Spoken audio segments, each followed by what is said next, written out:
दोस्तों, मैं आप सबका राज सुनाएंगे आज फिर से नई सच्ची कहानी। और यह कहानी एक आपबीती कहानी है जिसमें एक सच्चे दोस्त की भूत ने अपने दोस्त को बचाता है। दोस्तों, यह कहानी है बिहार की गोपालगंज जिले की। महेश गोपाल दो दोस्त गोपालगंज के माधोपुर के रहने वाले थे। दोनों दोस्त स्कूल टाइम से ही एक सच्चे दोस्त थे, एक दूसरे के सुख दुख में साथ देते थे। एक दिन गोपाल ने दवा की दुकान खोली तो दूसरी तरफ महेश ने कपड़े की दुकान खोली। दोनों दोस्त हर शाम को मिलते और साथ में ही शाम का नाश्ता करते थे।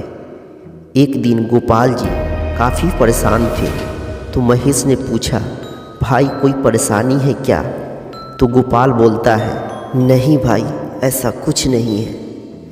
महेश बोला, भाई मैं तेरा दोस्त हूँ और दोस्त से कुछ छुपाओगे तो ठीक नहीं है। तब गोपाल बोलता है, भाई तुझसे मैं क्या छुपाऊँ?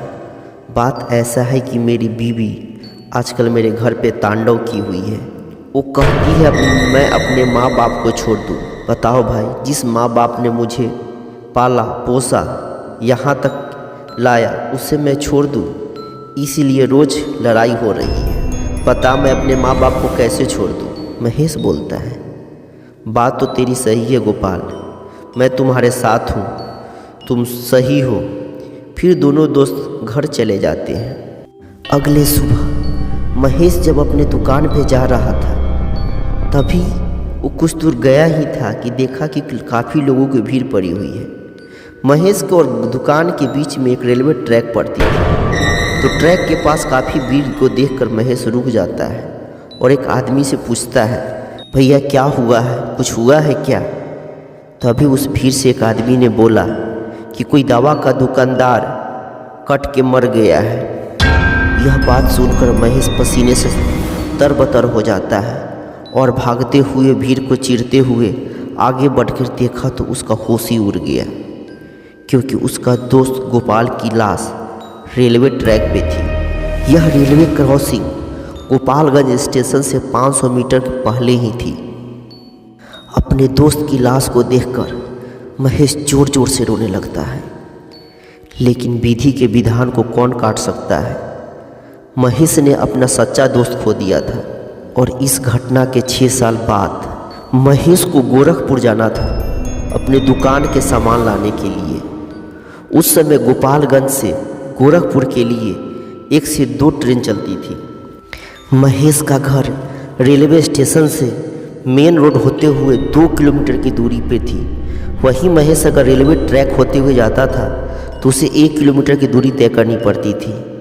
इसीलिए महेश ने रात के 12:30 बजे अपने घर से निकलता है और साथ में एक बांस के डंडा लेता है, क्योंकि रात को कुत्ते काफ़ी भौंकने लगते हैं तो कुत्ते को भगाने के लिए उसने हाथ में एक बांस का डंडा लिया था और वह रेलवे ट्रैक वाले रास्ते से जाना शुरू करता है। महेश भाई घर से 400 मीटर आगे गया ही था तभी उसे कुछ अजीब सी हवा की महसूस हुई। वह आगे पीछे देखा तो कुछ नहीं था।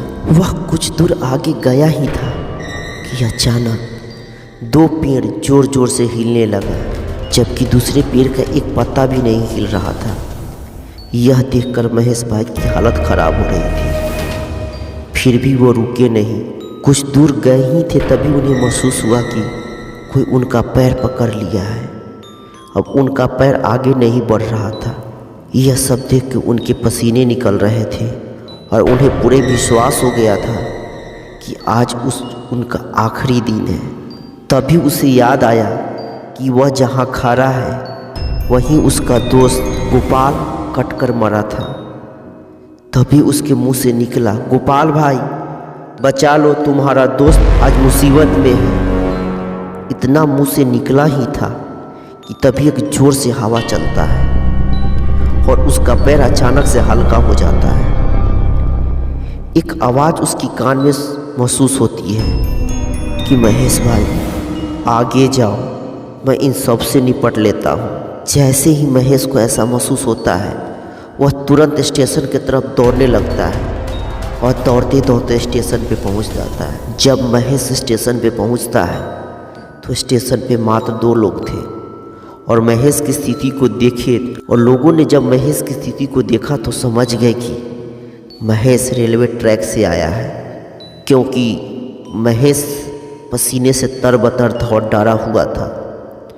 लेकिन लोग इस बात से परेशान थे कि महेश बच कैसे गया, क्योंकि उस रास्ते से कोई नहीं जाता था, क्योंकि वहाँ रेलवे ट्रैक पर कटने वाले की भूत घूमती थी और जो कोई भी उस ट्रैक से जाता था, उस रास्ते से जाता था, कोई नहीं बचता था। तो महेश कैसे बच गया? फिर उन दोनों ने महेश से पूछा कि भाई क्या हुआ था, तुम कैसे यहाँ पहुँचे? तो महेश ने अपनी आप बीती उन दोनों को बताई। इस घटना के बाद से कोई भी उस रास्ते से नहीं जाता है और आज भी लोग कहते हैं कि वहाँ पे आज भी भूत घूमती है। दोस्तों, आपको ये कहानी कैसा लगा कमेंट करके ज़रूर बताएं। अगर आप भी अपना आप बीती कहानी मुझे भेजना चाहते हैं तो नीचे डिस्क्रिप्शन में व्हाट्सएप का नंबर दिया हुआ है, उस पर अपनी कहानी भेज सकते हैं। धन्यवाद।